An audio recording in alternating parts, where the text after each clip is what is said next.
So we were speaking about how this complete tzaddik that really takes center stage of chapter 10 here in the Tanya, how we quoted the words of who is a chassid, who is benevolent towards his owner, amit chased im kono in Hebrew, which also means not just benevolent towards his owner, right, but towards his nest. The word owner, kono, is the same word as ken, which means nest. And the Tanya explains that that is because the only preoccupation of the tzaddik is not him at all. It's the nest of God. What can he do to build this nest here in this world so that God can dwell in it as a bird dwells in its nest? That was the main idea that we spoke about last week. And we also mentioned, just practically speaking, and then we can continue, that although most of us cannot be complete tzaddikim, we can at least have complete tzaddikim moments in our day in which we block any selfish desire or any I-oriented want, and we start asking, what can we do for God in this world? How can I prepare this world for it to become God's nest? How can I be other-oriented? How can I be completely selfless? Anyway, that was the idea of the nest, if you recall. Let's continue here, page 262, in the middle of the page. Does anyone want to read? Anyone? I'll read. Thank you, Marco. Okay. As also explained in Re'aya Mechimna on Parshat Say, in the manner of a son who ingratiates himself with his father and mother, whom he loves more than his own self, and his life, spirit, and soul, nefesh, ruach, and neshama, and is prepared to sacrifice his own life for them, to redeem them from captivity, and as is explained elsewhere. Right. Let's continue here with Rav Shtein's commentary. Go for it. Okay. A complete tzaddik is one who abnegates not only the desires of his animal soul, but also those of his godly soul, because the only desire that drives him is the desire to serve God. Such self-sacrifice is greater than physical martyrdom, in which a person sacrifices his life for a certain cause. When a person gives up his life, he is sacrificing his body.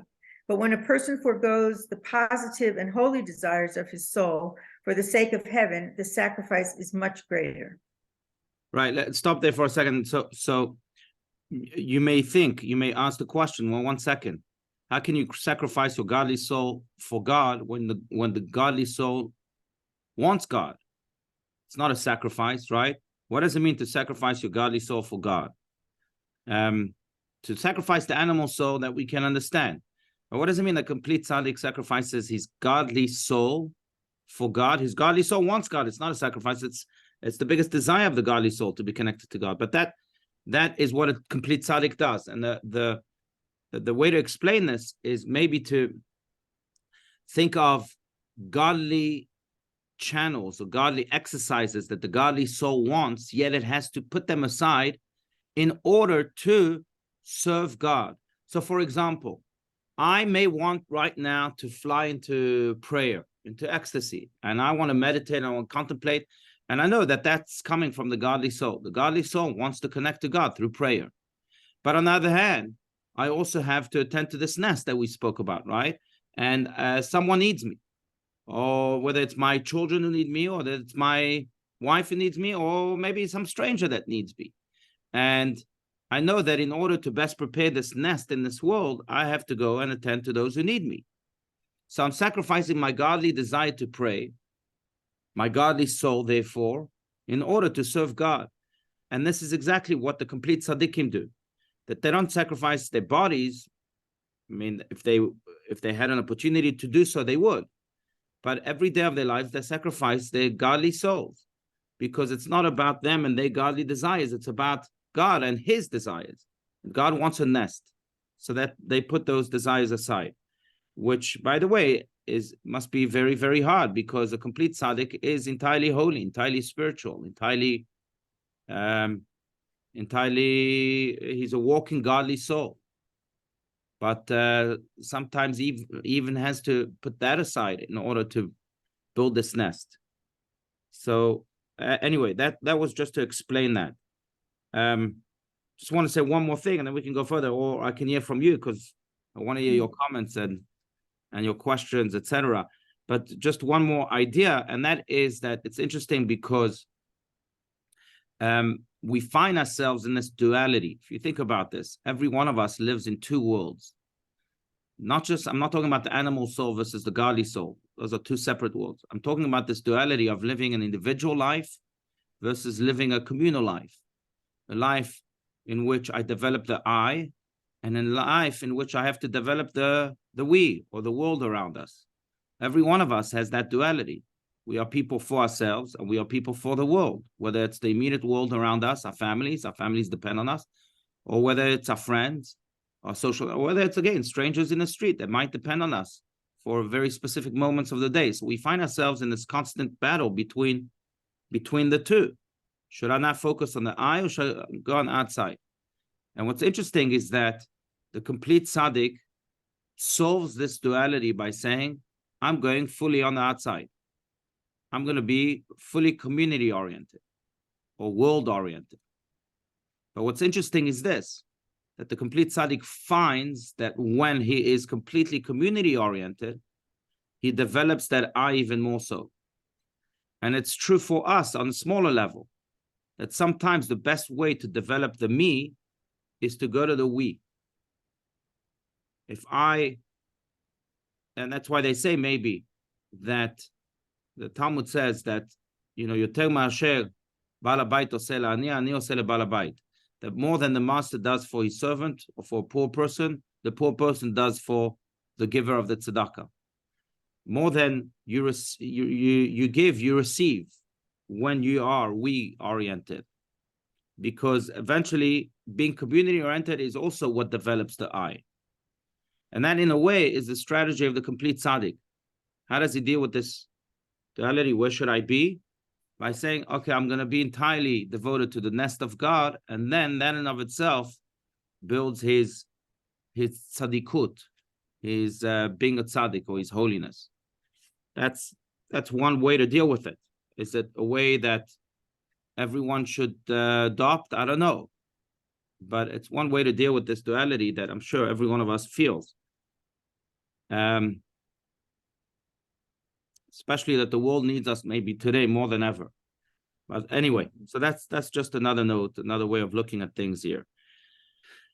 I'd love to hear your comments. Otherwise, we can continue, but please feel free to speak.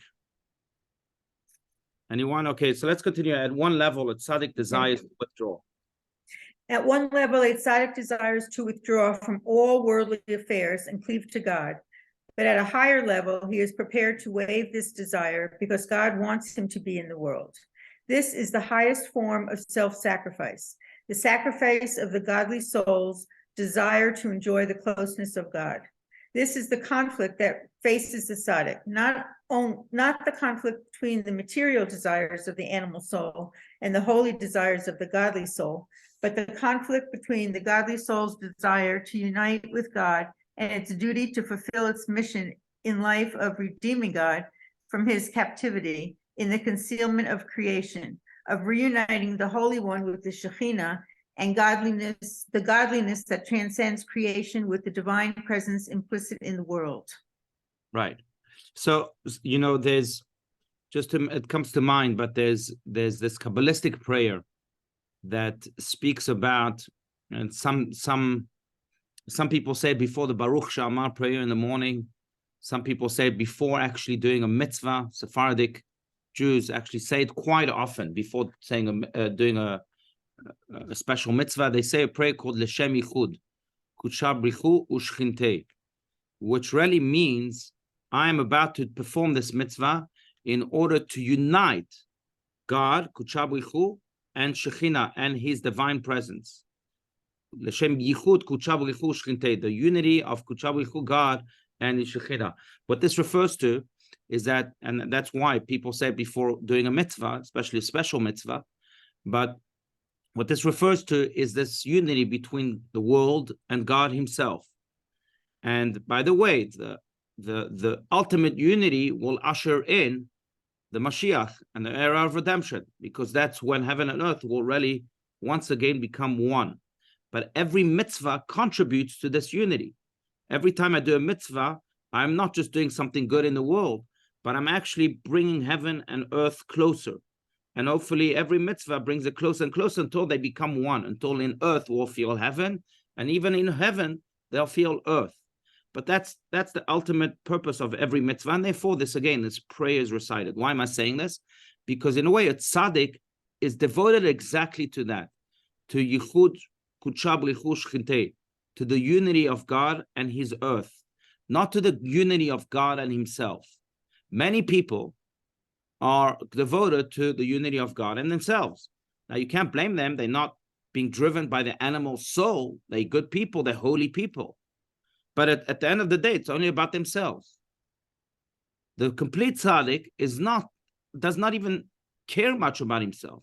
He cares about rather the unity of the world, not himself, the world and God. That unity that, again, is created by mitzvahs or by being other-oriented, to put it this way. Which reminds me, and I think at least we've quoted Rabbi Levi Yitzchak Berditchev with this specific quote a few times, but he would famously say that, when it's cold out there are two ways to become warm. Remember that? Mm-hmm. One is to wear a coat, another one is to ignite a fire. And the complete tzaddik ignites a fire each and every time because he cares about the world. It's not about him and wearing his own coat. And in a way, I think that's what differentiates the complete tzaddik from all other levels, even the Beinoni order. He's always other-oriented. He's always wanting to build that nest to unify it, heaven and earth, once again, which is, by the way, if we speak about it from a Kabbalistic standpoint, which is the state that we were in before Adam and Eve sinned, according to Kabbalah. Before Adam and Eve sinned, earth and heaven were one. And then the sin of Adam and Eve is what really separated heaven from earth. And that's why you could have death. That's why you could have other maladies, because we are, in a way, separated from heaven. Once we're one with heaven, then there's eternity, there's heaven. There's no maladies. But the separation is what also consequently created all these maladies. But anyway, the purpose ever since the sin of Adam and Eve is to do more and more mitzvahs to reunite that. And the complete tzaddik is completely devoted to that cause. That's the idea here. But let's continue. The Torah tells of Moses, unless again, please feel free to unmute yourselves and speak up. No? Okay, the Torah, let's continue then. Torah tells of Moses' inner struggle. Yeah, the Torah tells of Moses' inner struggle when God appointed him to lead the Jewish people out of Egypt, a struggle experienced by every tzaddik who is appointed to a position of leadership. When a man such as Moses becomes a leader of Israel, he sacrifices his very self, not just his time and energy, but his very soul. From the moment he undertakes to involve himself with others' problems, with their physical and spiritual ills, he waives the possibility of his soul attaining its own spiritual objectives, and this is the ultimate self-sacrifice. Moses resisted the task of serving as the leader of Israel, saying to God, "I am not a man of words, send whom you will." Moses enjoyed a state of perfect attachment with God, but he knew that if he accepted the appointment, he would have to deal with Pharaoh and with the complainants and the spies and with every sort of physical and spiritual leper. Yet Moses accepted the mission, obliterating the ambition of his godly soul for God's sake alone. As he himself expressed it when Israel committed the sin of the golden calf, "And now, if you forgive their sin, but if you will not, then blot me out of the book that you have written." The same applies to every tzaddik who serves as the leader of his generation. A true leader is one who is capable of the ultimate self-sacrifice, the sacrifice of his very I, of his nefesh, ruach, and neshama, of his soul's yearning to cleave to God. Right, and that is also why we find many times, Moses is a classic example, but there were many others too, who didn't want to become the leader of the people. Why? Because they knew that this would come into the account of their own personal development and their own personal connection with God. Dealing all of a sudden with complainants, with lepers, like he says here, with pharaohs and the spies and so on, that takes you away from the oneness with God that you may experience without that leadership. So therefore they refused, like Moses refused and many others refused. But at the end of the day, they realized that it's not about them. And once they'd made that decision, it's quite fascinating. They never looked back. Moses never looked back. Never looked back. He didn't say, okay, fine, I'm done. I'm quitting as a leader. No. Once they made that decision, they were utterly and unequivocally devoted to their people. Now, again, we're speaking about high and lofty matters here, but we can be little Moseses, each in our own way, by incorporating a Moses moment in our day, in which we say, okay, I may have a whole to-do list, and I still haven't completed it, and I still have big tasks to achieve, but let me stop for an hour, let me freeze time, and be completely devoted to building God's nest, to someone else, not to me. That's how we become little Moseses. Maybe we can't be devoted 24/7, but at least an hour a day or something like that. And that's really the idea here. And this is also the reason why the Tanya is telling us all of this. But that's the complete tzaddik, which is really, it's unfathomable how they can achieve that. Being completely 24/7 devoted. Look, Lubavitcher Rebbe in many ways was like that. He never slept, never went on a day of vacation. Forget a day of vacation, an hour of vacation. Why? Because it was never about him. It was always about helping others and answering people who would call him at 4 a.m. or sitting with people at 4 a.m. or 6 a.m. in order to help them out. Now, we can't be like that all the time, but we can be like that at least a part of the time. I just want to add one big idea here that connects to this. And again, I don't want to be the only one speaking, so please feel free to dialogue. I don't want to be monologuing, but just one idea that connects to this, and I think it's an important idea. But I want to go back to the idea of mitzvah. So the idea of mitzvah is well stated also in the Zohar, in the foremost book of Kabbalah, in which it says that the word mitzvah does not just mean commandment, but it does come from the word tzav. But the word mitzvah comes from the word tzavta, or in modern Hebrew tzevet, which means connection or teaming up. Why? Because every time one does a mitzvah, again, to unite heaven and earth, one does a mitzvah which the complete tzaddik is devoted to 24/7, then he teams up with God himself. God becomes his partner. Now, when you think about how the complete tzaddik is wired, see, most of us, certainly me, I don't know about you, you might be complete tzaddikim, but most of us are not teaming up with God 24/7. We have many teaming ups with ourselves. Let me partner with myself. Let me partner with the way I should become, the goals that I have for myself. But there's no other partner there during those moments. If you look at the complete tzaddik, and that's another way to look at him, is a person who has a partner by his side 24/7. Why? Because he's devoted himself to that partnership, to teaming up with, not himself, but with God. God is his constant partner. But this is also why, and that's the flip side, and that's what I want to get to.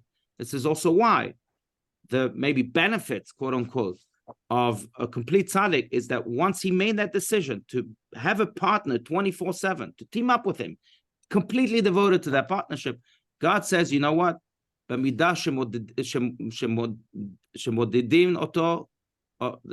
says, midah keneged midah, that measure against measure. God says, you are teaming up with me, I'll team up with you. And this is why we also find that the Talmud says, for example, that tzaddik gozer v'kadosh baruch hu mekayem, that when a complete tzaddik decrees something, God has to fulfill that decree. Why? Because it's a two-way street. The tzaddik is completely devoted to his partnership. So God says, also completely devoted to you, to my partner, to this partnership. And even though I may not agree, tzaddik, I'll do what you want. That's why you find that tzaddikim had special powers. How do you explain those special powers? Simple. They were completely devoted to God, so God was completely devoted to them. And when they said this person should heal, not always, God had some veto power, like it is in every partnership. But God said, okay, the tzaddik says, I have to do it. Because I'm completely devoted to him. That explains why, again, many of their decrees or quote unquote miracles occurred. Because when you're at that level, God is as devoted to you as you're devoted to him. And since they devoted 24/7, so too is God devoted to them 24/7. Rabbi, Yes. I think there's some problems in being a tzaddik, a complete tzaddik. I think there's similar problems in being a leader. Right. And for example, you take Theodore Herzl, who was devoted 24 hours, to his people, 24 hours a day to his people, and his children did not follow his footsteps. In fact, two of his children, one overdosed, one committed suicide, another one died in the camps. They did not have much of a family life. In the example of Moshe, again, there's a problem.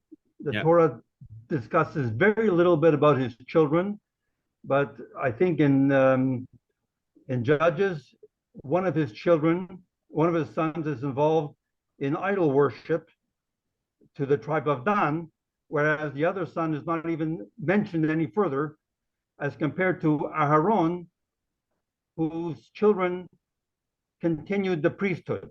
Right. And Moses' children did not continue the leadership. They just basically disappeared from Jewish history. Right. So I think when you're a complete tzaddik, to find the balance between total devotion to God and your own family and your people, there's only so much room. You're right. You have to know how to find the balance. A very, very, very good point. Absolutely. You're right. And maybe this is also why we've incorporated in Judaism the blessing to our children that says that Yesimcha Elohim ke'Ephraim v'chimnashe, God should make you like Ephraim and Menashe. Because the other example is Joseph. Joseph, who was a complete tzaddik. In fact, Joseph is very much referred to as Yosef HaTzadik, the only one to be referred to as Joseph the tzaddik.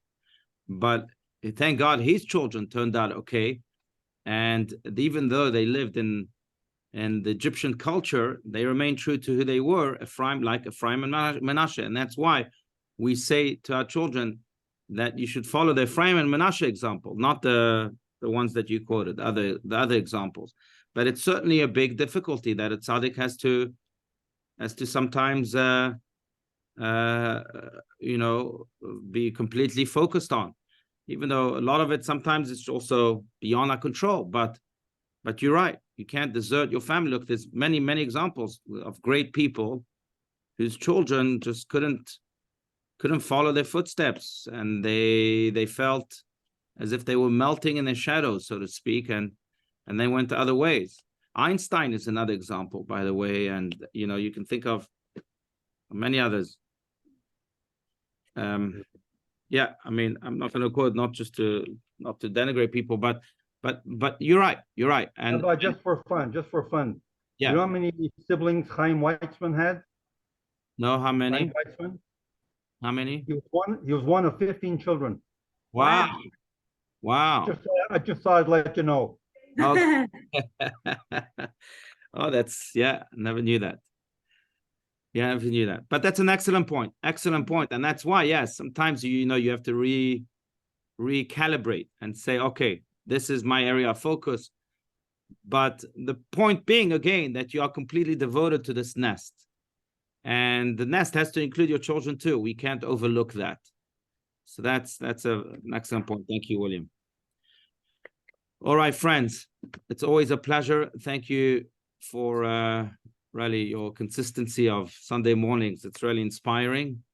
And we should all be complete tzaddikim, each in our own way, if not 24/7 and a few hours of the day, a few moments of the day.